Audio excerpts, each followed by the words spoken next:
అందరికీ నమస్కారం అండి. ఈ 2024 సంవత్సరంలో ఉగాది పండుగ ఏప్రిల్ 9 మంగళవారం రోజునైతే వచ్చింది. ఈరోజు తప్పకుండా మనం ముందుగా పచ్చడైతే తాగాలి. మరి ఈ పచ్చడ ఏ విధంగా తయారు చేసుకోవాలి అన్నది ఈ వీడియోలో అయితే మనం తెలుసుకుందాము. చైత్రశుద్ధ పాడ్యమి నాడు మనకు ఈ ఉగాది అయితే వస్తుంది.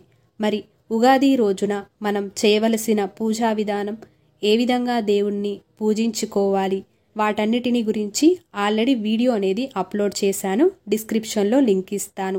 అలాగే ఉగాది పూజకు కావలసిన పూజా సామాన్ మనం ముందే ఏ విధంగా ఏర్పాటు చేసుకోవాలి, ఏమేం కావాలి, వాటన్నిటిని గురించి కూడా వీడియో అనేది ఆల్రెడీ చేశాను.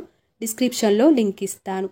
మరి ఈ వీడియోలో షడ్రుచుల సమ్మేళనమైన ఉగాది పచ్చడను ఏ విధంగా తయారు చేసుకోవాలి, ఉగాది పచ్చడ విశిష్టత, వాటన్నిటిని గురించి కూడా తెలుసుకుందాము. ఈ ఉగాది పచ్చడిని తయారు చేసుకోవాలంటే మనము ముందుగా ఏర్పాటు చేసుకోవలసినవి: ఒక మామిడికాయ, వేప పువ్వు, అలాగే ఉప్పు, అలాగే కొత్త ప్యాకెట్లో నుండి తీసిన ఉప్పు, కొత్త కారం, కొత్త బెల్లం, అలాగే కొత్త చింతపండు రసం. వీటన్నిటిని ఉపయోగించి మనం షడ్రుచుల సమ్మేళనమైన ఉగాది పచ్చడనైతే తయారు చేసుకోవాలి. ఇందులో బెల్లం తీపిని సూచిస్తుంది. తీపి అంటే ఆనందానికి ప్రతీక.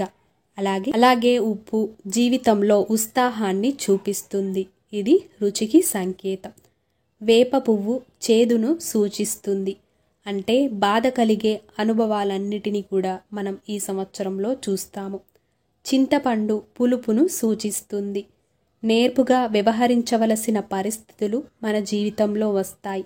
వాటన్నిటిని కూడా మనం ఎదుర్కొంటూ ముందుకు వెళ్ళాలి. అలాగే పచ్చి మామిడి ముక్కలు వగరును సూచిస్తుంది. ఈ సంవత్సరంలో వచ్చే కొత్త సవాళ్లను మనం ఎదుర్కొంటూ ముందుకు వెళ్ళాలి. అలాగే కారం సహనం కోల్పోయేట్లు చేసే పరిస్థితులను మనకు తెచ్చి పెడుతుంది. మరి ఏ రుచులు ఏంటివో అన్నది తెలుసుకున్నాం కదా. ఉగాది పచ్చడను చేసే విధానం ఇప్పుడు తెలుసుకుందాము. ముందుగా చింతపండు పులుసును తీసుకోవాలి. అందులో పులుపు అనేది బాగా లేకుండా నార్మల్గా ఉండేలాగా కొన్ని వాటర్ని కూడా మనం యాడ్ చేసుకోవాలి. ఆ తర్వాత ఆ పులుపుకు సరిపడ్డ బెల్లాన్ని కూడా మనం యాడ్ చేసుకోవాలి. ఆ తర్వాత మామిడి ముక్కలను కూడా కలుపుకోవాలి. ఉగాది పచ్చల్లో ప్రత్యేకంగా మామిడి ముక్కలైతే తప్పనిసరిగా ఉండేలాగా చూసుకోవాలి. ఆ తర్వాత వేప పువ్వును కూడా యాడ్ చేసుకోవాలి.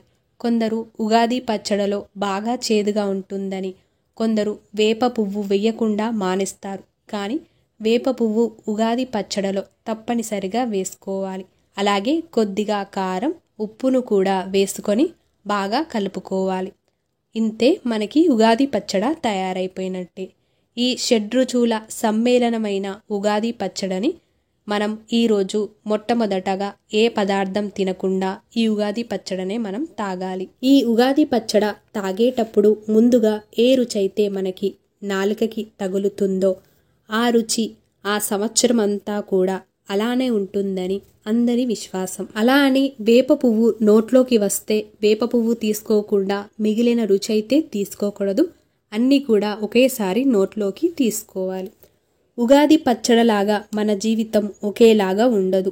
కష్టాలు, సుఖాలు, బాధలు, సంతోషాలు ఇలా ఎన్ని వచ్చినా కూడా, ఎన్ని రకాల సమస్యలున్నా కూడా వాటిని ఎదుర్కొంటూ ముందుకు వెళ్ళాలి. ఈ ఉగాది పచ్చడ విశిష్టత ఇదే.